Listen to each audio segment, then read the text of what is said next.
নারায়ণ ঘটে স্থাপনা করি শ্রীনাথের নাম সরি বলে প্রভু দেহ পদ ছায়া আমি অতি মূঢ়মতি কি জানি তোমার স্তুতি আমায় করো প্রভু দয়া ধ্যানেতে শিষ্য আসিল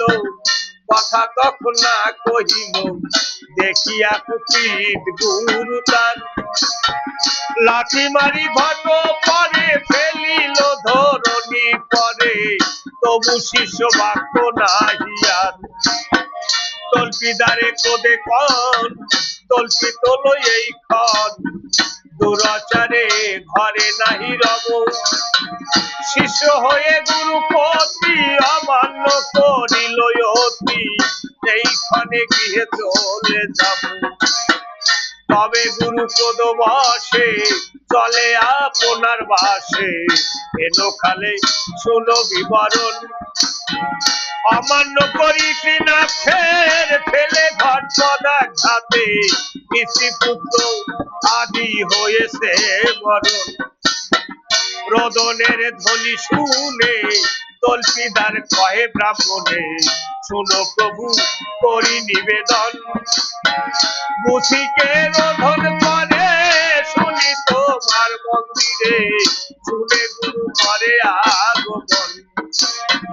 গৃহে আসি ততক্ষণ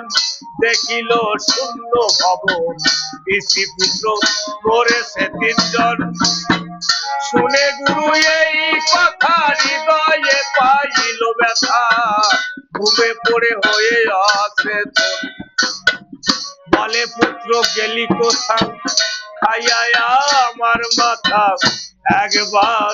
দেখা দে রে মোরে তোমার লাগিয়া বাপ হৃদয়েতে পাইতাম কেমনে রহিব একা ঘরে আর নাহি গৃহে রব জলে ডুবিয়া মরিব এত বলি আসে জালাশয় জলে নামিয়া যেমন দেহ করিল পতন অমনি আকাশ বাণী হয় স্থির হও দ্বিজবর নাহি ত্যাজ কলেবর নারী আর পাইবে তো নয় তব শিষ্য দ্বিজবর গিয়েছিলে তার ঘর বসেছিল তেনা তো পূজায় তব সহ সম্ভাষণ নাহি করে সেই জন দেখিয়া কত করলে তুমি তাই ঘট পদেতে ফেলিলে তাই এত কষ্ট পেলে স্ত্রীপুত্র বলিল যে হায় এক মনে ভক্তি ভরে পুজো গিয়াছে না ফেরে ঘুচে যাবে সকল জঞ্জাল শিষ্য তব ভক্তিমান করে তার অপমান সেই অপরাধে হইল কাল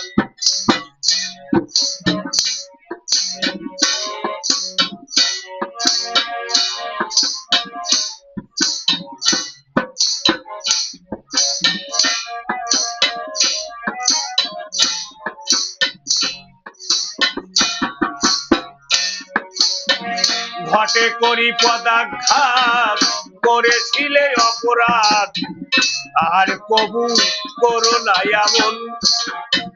মঙ্গল যদ্যপি চাও শিষ্য গৃহে ফিরে যাও শ্রীনাথের করিয়া স্মরণ এবে এক কার্য করো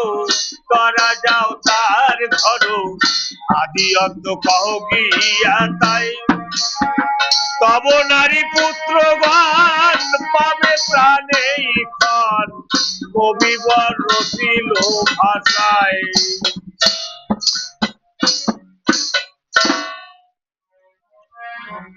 হ্যাঁ